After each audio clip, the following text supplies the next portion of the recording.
Welcome to part 2 of the sound system in the GLK series. If you did not watch part 1, some of this stuff might not make sense, so I'd recommend that you go back and watch it. It's a little longer, but I try to be pretty educational in it, and hopefully you guys found that valuable. So today I'm going to be talking about what we're installing in the car, where it's going to go, and kind of laying out everything and getting ready for installation, making sure that I have all the materials that I need. When you're doing a project like this, it's really important to have all the materials and planning done up front, because once I start tearing this car apart, I don't want to have to put it back together incomplete, right? I want to be able to completely finish it. So this is my 2015 GLK 350. If we look at what's installed from the factory, down here we have a 7-inch woofer, and up here we have a 1-inch tweeter in what they would call the sail pillar. So it's right here under this cover, and there's one here that we'll have to remove the door panel to get to. What we're going to be installing in this car are a pair of front speakers. These are Focal speakers, so these are Focal K2 Power KRs. These are going to go in the bottom of the door where the current woofers are, and this is a 6.5-inch woofer. So this is going to go here, and up there we're going to install a tweeter, a replacement tweeter. And I haven't decided which one I'm going to put in yet. These are the Focal tweeters that match those woofers. These are a set of Hertz Centos that I used in my last car, and I actually like the sound of these a little bit better. So I'm probably going to start off with the Focals, but I will likely change them at some point to the Hertz. I'm not 100% certain yet. But tweeter is going to go up here in this cover. And then in the back of the vehicle, we're going to have a subwoofer like this. This is a 12-inch. We will likely use a 10-inch, but this is what I have right now. My 10-inch I sold with my Mini. I will also be installing amplifiers. So this amplifier is a subwoofer amplifier. So this will power the subwoofer that I just showed you. This is a speaker amplifier. So this will run the front speakers. This is a 4-channel amplifier, and we're going to set it up so that one channel runs the woofer, one channel runs the tweeter, one channel runs the tweeter, one channel runs the woofer. So we will use all 4 channels, but we will power those speakers separately. In order to do that, we need to use a processor. So this is a processor, it's an Audison Bit 10. We're going to start off with this. We will likely at some point switch over. I have a Moscone 6-8 sitting over there as well that I haven't tried yet. So we will likely start with this, but then eventually go to that. And if you don't have a processor or something like that, then what you would normally do is you would install a thing called a crossover. This is a crossover. And basically this goes in between the amplifier and the speakers, and this is what allows the amplifier to send the right signals to the woofer and the right signals to the tweeter, so that you don't have the tweeter playing bass and you don't have the woofer playing treble. So if you don't have a processor, you'll get something like this with your speakers, and you could just use one of these. It's possible, depending on how far we get today, that I might set the car up with these just to kind of get it back together. So these can also be a stopgap. But these will be a part of your speaker system typically. So these are Focals, they came with the Focals, they match the Focals, they're for the Focals. And these have some like very basic switches and stuff like that on it, you can see. So there's one that says 0 dB and 6 dB, and there's one that says high and flat. So the tweeter has 0, -3, and -6. And then there's one that says high and flat, and I forget what that is for specifically, but we could look that up. So the amplifiers and the processor are all going to get mounted in the back of the vehicle. So you need to find a place to mount them. And in this particular car, the back makes a lot of sense. So other popular locations would be like under seats, driver's seat, passenger seat, something like that. If you've got a pickup truck, often under the rear row of seats can work very well. For me, I have this big well right here. It's just a big open space above this spare tire. So what we'll do is we'll actually make a board that sits here in this area and have the amps mounted on that. So that way it'll be here, it'll be solid, but if I end up wanting to take it out for some reason, I can kind of just pick it up and pull it out. I don't have to drill into the vehicle. And then I can also still get at the spare tire if I get a flat and need to for some reason. So that's where that's going to go. So now that we've planned out our equipment and equipment locations, we can start planning out our wiring. And the wiring is the big thing. Like that's what you need to, it's the hardest part of the entire installation is typically running and hiding and routing all of the wiring. So you tend to want to make sure that you're doing it once and doing it right. So what I like to do is just kind of lay things out. I can normally do it in my mind. In this case, I'm going to do it, here with all of you, and we can, talk about what we need to do and how we're going to route and run all of the wires. All right. So in the back of the car, we have our subwoofer. Our subwoofer has a set of speaker wires. The speaker wires connect to the amplifier. Amplifier is going to be nearby. So that's nice and simple. As long as we have some speaker wire, check, we are good. Now, the amplifier needs power and ground. Every amplifier needs power and ground. Where we're going to get that is an important part of planning this. Now, most cars, you're going to pull it from the battery, and most cars, the battery is under the hood, unless you get lucky and it happens to be a car that has a battery in the trunk, like this one. So this car has a battery in the trunk. It also has battery under the hood, but there's technically two batteries in this car and they are wired together using something called a battery isolator. That's a little unique to Mercedes, but anyway, I've got a battery in the trunk. So we need enough power wire to reach to our battery, and we need a fuse holder of some kind to protect that. So here's where we're going to connect to our battery. I've got a fuse holder in here, and then I actually have two different power wires coming off of this. One will go to this amplifier and one will go to my other amplifier. So now we've got power straightened out. Now next, we need ground. So every amplifier needs power, every amplifier needs ground. There's a ground cable. There's a ground cable. Here's some more ground cable. We got plenty of ground cables, lots of ground cables. We're good. All right, so we're good on that. We've got some extra power wire floating around. We got plenty, we're good to go. So the next thing that we want to figure out is signal, right? So the actual wires that transmit and move the sound back and forth to your speakers. So in this case, we're going to have speakers in the front doors, both sides. I like to think through signal path. So right now we have a signal that comes out of the factory radio. That's going to come into this amplifier in some way, and then it's going to come out of that amplifier, and that then needs to be routed to the appropriate speakers. So whether you're using something like this, which is called a crossover, or you're using, you're wiring the speakers independently off of the amplifier, we need to get a signal to the amp and from the amp. And to do that, we're going to use speaker wires. So these speaker wires, this is a 100-foot roll of speaker wire, and 100 foot is like the perfect amount to do this car with what I'm planning to do. So to get signal to the amplifier, because we're using a factory radio, we're going to come off of the speaker wires that are already there. So we're going to run a signal from the front of the car to the amp. And we have to do that on both sides, right? So we have to do that twice, one for each side. Okay.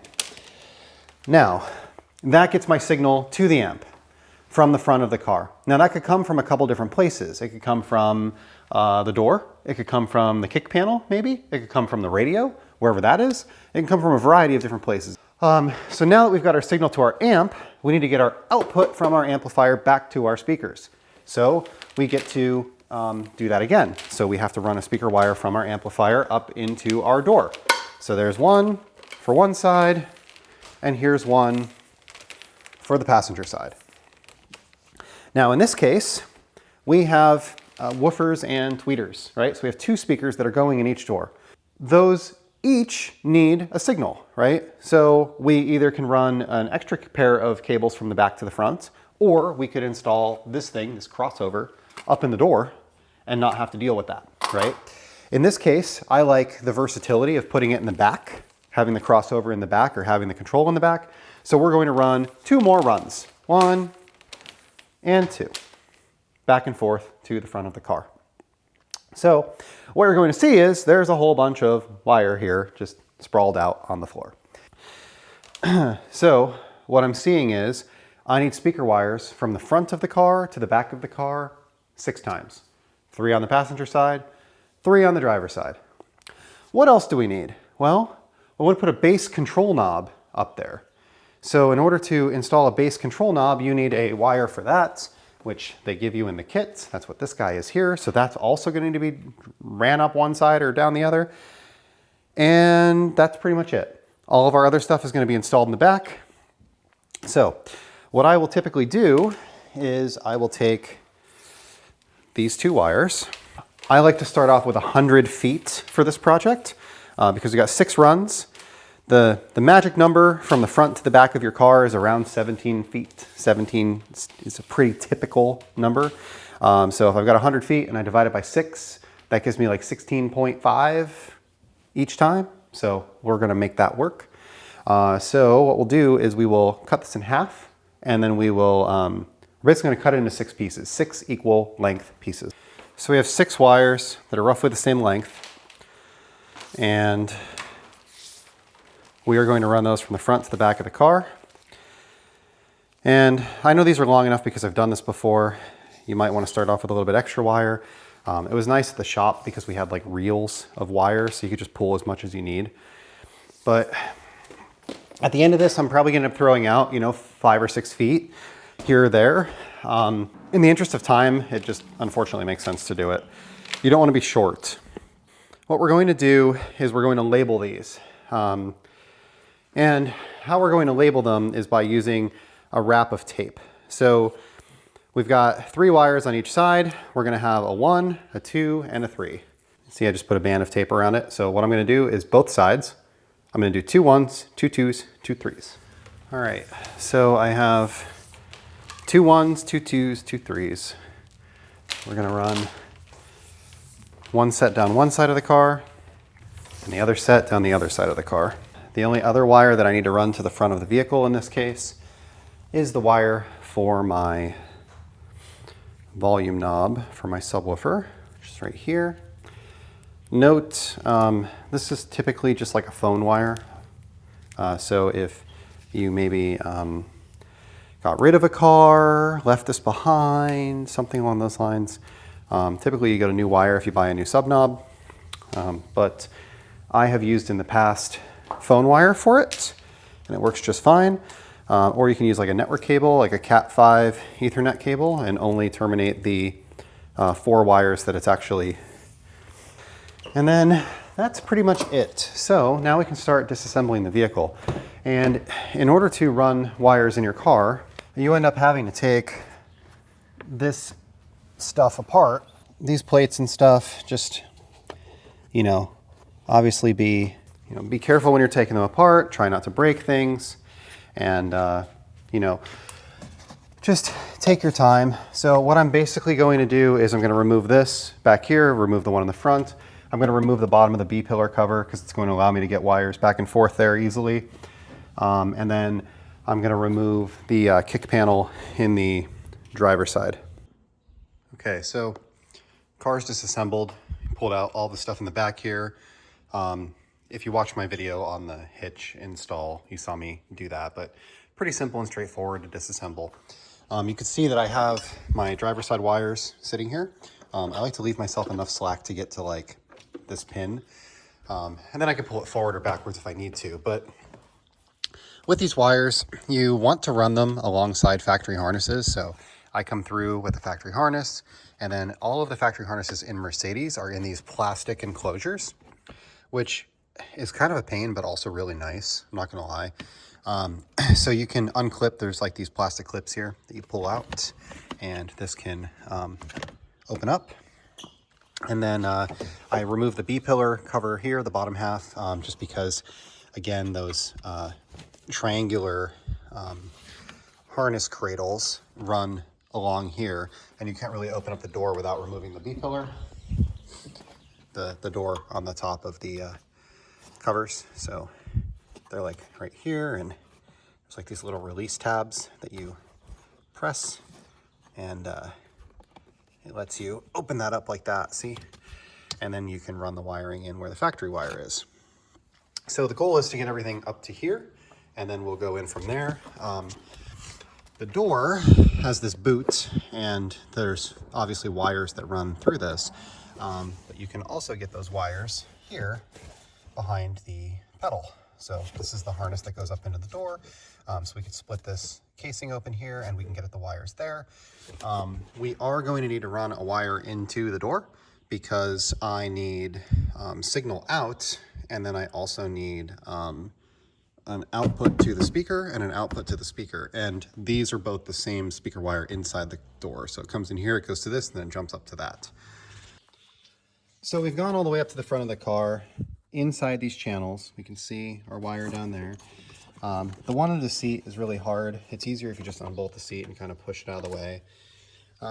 Came up into the pillar here, and we can see where the harness comes into the door.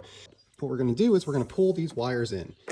The way this door boot works, most cars, if you just reach like right in here, you'll feel the other side of the door boot, and you can just poke your fingers right through it, and you can kind of collapse this on one side and just shove the wires through. Well, in a Mercedes, it's a little different. And you can see the whole door is actually a little different.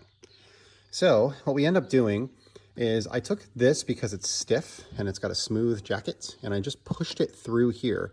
And there's actually a duct that goes around and up, and the wires poke out right there. So there we are.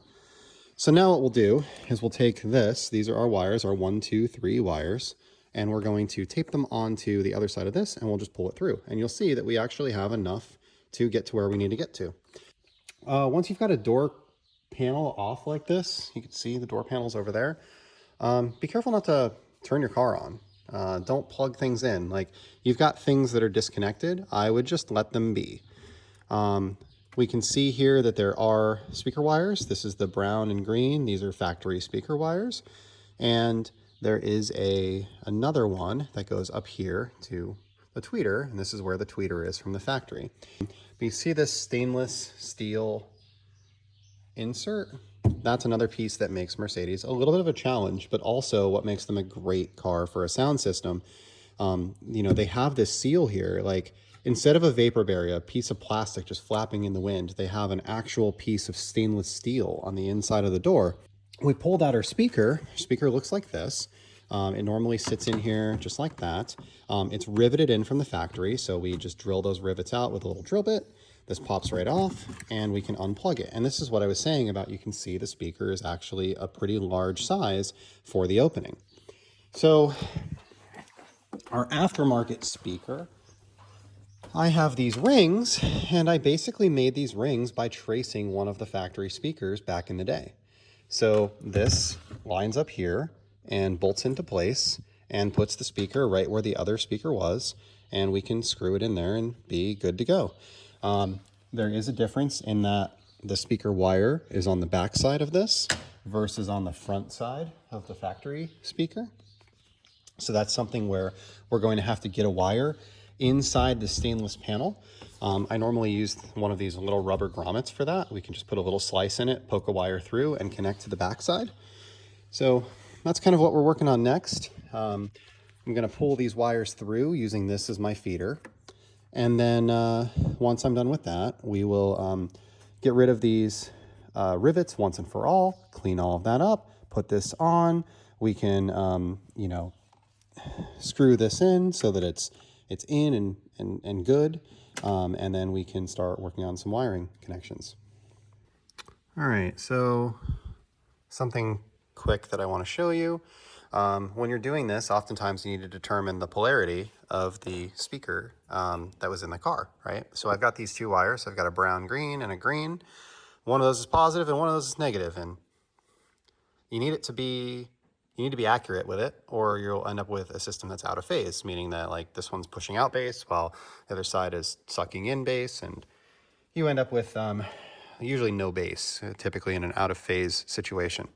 So a quick way that you can test this, if you have the factory speaker, we know how the wires orient here, right? So we've got a green and a brown, just like that. So what we can do is we can, with the speaker disconnected, we can take something like this 9-volt battery, and you'll see here on the back there are two terminals, silver and silver. And when we connect the battery to it, you'll see that it will pop out like that, see? So if you have the polarity right when you connect the battery, it'll push out. If you have the polarity wrong when you connect the battery, it will suck in like that. So that's a way that you could test the factory speaker to see what was the polarity. And if positive was on that speaker this, then that's what we're going to use as our feed. Now remember, I have our wires 1, 2, 3. So this is my 1, this is my 2, and this is my 3. And normally I think of this as number 1 is my source. So that's going to connect to the factory wiring. It's going to give me my source back to my amp. Number 2 is going to go to my woofer, which is right here. And number 3 is going to be the one that goes up to my tweeter. So normally just throw that out of the way like that and go from there. All right, so here we have a mostly completed door. We've got our speaker installed. So we screwed the ring in. I put sound deadening material around it. I also did a layer of sound deadening material behind the speaker, just kind of like this square here. Probably don't need it. The metal on Mercedes is pretty thick, but at the same point, like I have a whole box of it here. I might as well use it. I did a couple other little patches. There's one here, there's one here, one here, one here, just to kind of keep things from rattling. Sometimes when you increase the amount of bass in a door, you can run into things like that. This door is pretty simple and straightforward. This is the computer for everything that's in the door. The door panel directly plugs into this. And obviously like the mirror and everything else connect to that as well. The one thing that you want to stay away from is this guy. That is the airbag sensor for side impact. So just stay away from that. Obviously you can see the window mirror accessible here, or the window motor accessible here. There's an access panel here and here to get at the motor bolts if you need to remove that for some reason. You can make sure our weather seals are in nice and tight. And then what we'll do is we'll just kind of poke this out to the top through here, and then we can put our panel back on, and then we can wire our tweeter last. So all of my wiring is kind of tied up here. I wrapped it up with fabric tape. Adamo recommended that, thank you. I mentioned in a video that I didn't have it. And yeah, so like everything is nice and tight and good. And then my factory tweeter wire is just tied up here. This will be my new one. And then we're kind of good to start putting everything back together on this side at least. All right, so we have our passenger door done with the exception of the tweeter. And I didn't show you this on the driver's side. So this unsnaps in the back side. You can see the factory tweeter is here. So there's like a tab right where my thumb is, and there's another tab over here. And you can just release the tweeter from this and drop it on the ground.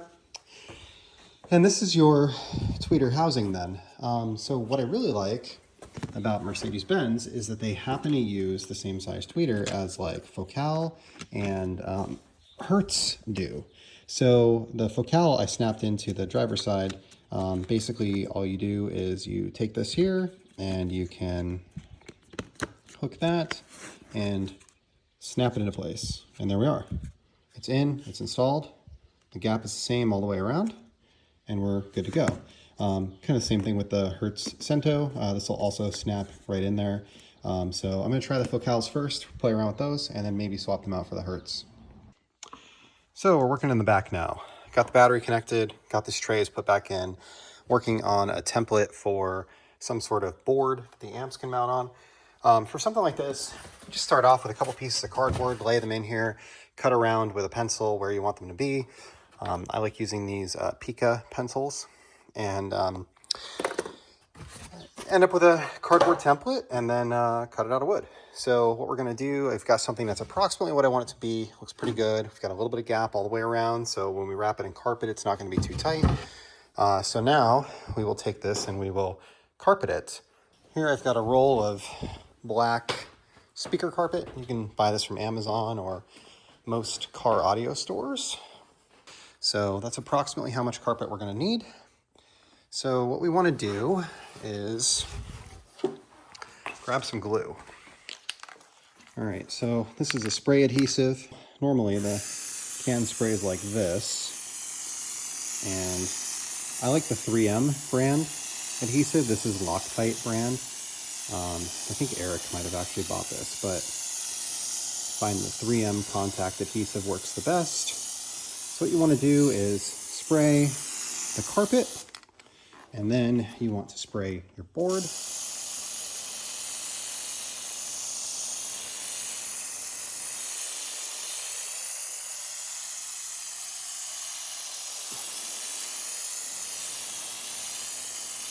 And Normally you'd use like medium density fiberboard for this. I'm using plywood here because I happen to have it.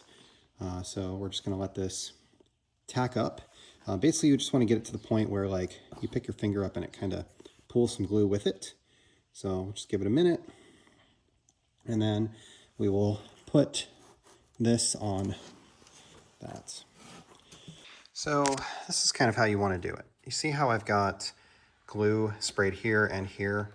We've let it sit for a minute. It's all tacked up nice. So now what you do is bring this over, have it stick.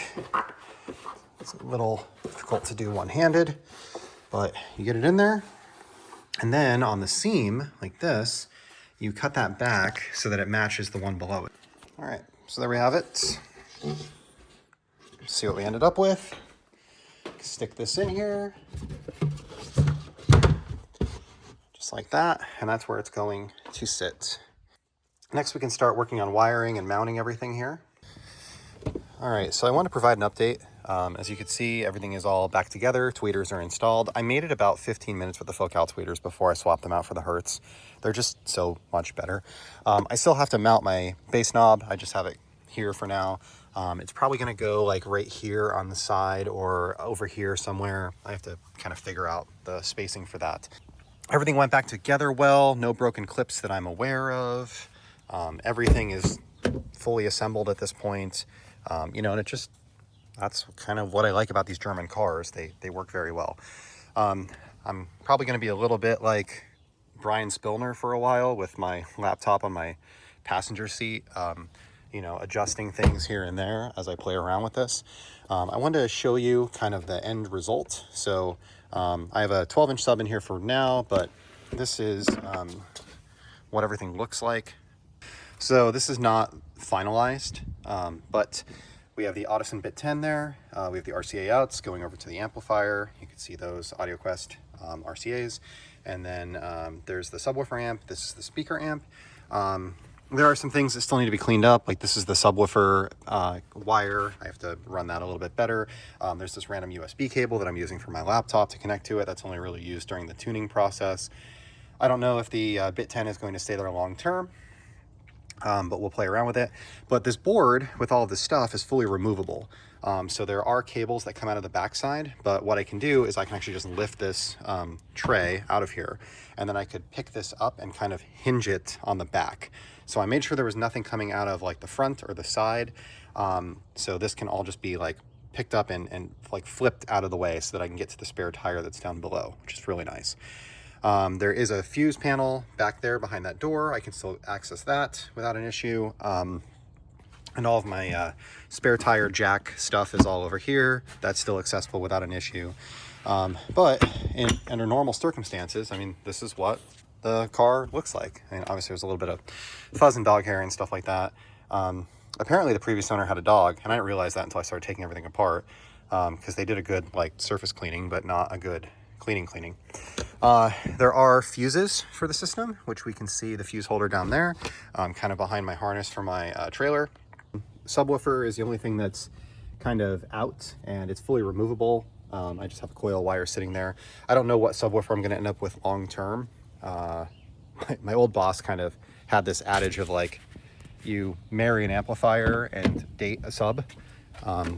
So you're kind of always playing around with different subwoofers. I think what I want is a Morel. I've never had a Morel sub before, but I think I want a Morel 10. That's the Boston that I have in here. That's about the amount of room that it ends up taking up. Obviously, shorten the wire and clean that up a little bit.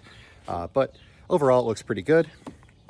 And my back is fully functional, and I can move the sub out of the way if I need to. I can unplug it.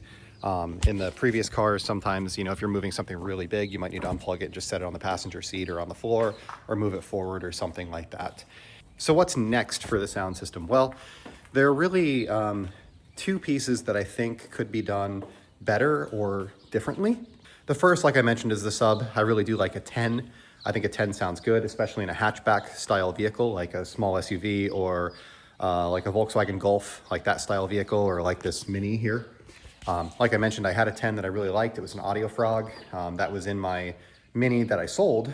So the new owner has that, and that's totally fine. I'm cool with it because it gives me the opportunity to play something else and try something new, and I like trying new things, right? So Morel Primo 104 is probably what I'm going to end up with. Maybe an Ultimo, I don't know. I'm looking between those two models. Then the next thing would be processor. So like I mentioned, I have an Audison Bit 10 in there, and that Audison Bit 10 is 12 years old, 13 years old. I bought it originally I had a Ford Focus that had like a Sony factory sound system in it, and that system really needed a DSP to combine all of the different signals that were all over the place and like come up with a full range signal. So I bought it originally for that. And it's been in now, this is the 5th car, and it's been a good DSP. It works well. But there are new capabilities that exist out there that it doesn't really have. So it is, you know, a 10-year-old piece of electronic software, basically. And Audison isn't really, you know, continuing to work on that system. Actually, it looks like Audison might have gotten bought by Hertz because Hertz, their new processors look a lot like the Audisons did and have a lot of the same feature sets and nomenclature. So I'm guessing that's what happened. I have a Moscone 6-8, and I was playing around with that a little bit, but even that, it looks like I'm going to spend a bunch of time getting it set up, and maybe that is also, you know, a little bit old school. So what I'm looking at right now is I'm looking at the Hertz H8 DSP and S8 DSP. The H8 has DEQ functions, and it has a lot of the same technologies that the Audison had with 8 channels of output, and it's obviously a newer version, newer software. It does look like it's still PC based. So I'm also looking at the S8, and the S8 has the ability to be modified by your phone or your iPad. So you don't have to leave a laptop in the car if you want to make changes in the future. So I think the S8 might actually be the better bet, but it looks like that doesn't have DEQ. So I have to figure out like how much I actually care about it having DEQ or not having DEQ. Then there's another option that I'm also strongly considering. So S8 is about $400. The H8 is about $600. And then there's Mini DSP actually has something called the C DSP 8x12. And that is an audio processor that actually has Dirac Live. That would be incredible. So Dirac is what I use, you know, for like tuning speakers. Like that's what I'm using in my living room. It's what I'm using in the garage. You connect a microphone, it does readings around the room, and it actually does all the correction and stuff for you. So I like the idea of it being kind of an automated thing where you can just load your curve and let it run. So what I found I really enjoy is you do a Dirac calibration and then you load like a Harman curve. And when you load that in, you end up with a sound that's like really, really enjoyable. These Dynaudio LYDs that I have in my garage right now have really spoiled me. So I'm thinking that I might want to consider doing one of these just to have the Dirac piece. It's a little bit more money. We're looking at like $890 for that because I already have the microphone. But having Dirac I think would be useful, and the Mini DSP is going to have a higher learning curve, but it's already a curve that I'm familiar with because I've used Dirac before. So it's not a brand new software I have to teach myself. So I think I'm going to spend this week doing a little bit of research, figuring out what's new and exciting, learning about the Hertz units and seeing what they're all about and seeing if there's something that I like and want to explore, and then figuring out what I want to do. I might possibly, if I could find somebody that sells all of them, I might try picking up like the S8, see how it works, and if I don't like it, maybe return it for the Mini DSP. I don't generally do that. I try not to abuse people's return policies because I know that they end up selling stuff at a loss. So I'll see, you know, maybe there's an open box somewhere or something like that that I can try that's a little bit lower risk. So this is the CDSP 8x12, and then this is my Audison. Here's the Hertz S8 that I was talking about, which looks more like it's designed for power sports equipment. Like you can see, this is marine and power sport audio, but it's got this control from iPad or iPhone that I think would be really cool to have, just to not need a computer inside your car all the time.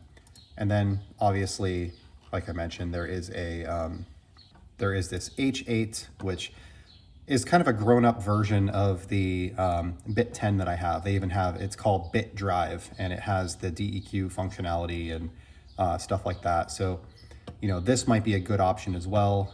I do have to explore whether I can do speaker turn on with the mini DSP unit. I don't know that I can. And if I can't, then I might end up needing something like this Harmony DSP, which I think is going to be a lot more money. Yeah. So this is like $1,000 then instead of $850. But this has a built-in amplifier. So this is not really the same type of unit. So I think that this 8x12 DL is probably the way to go if I can make it work. So that's all I have for today. Thank you for watching. Have a great day.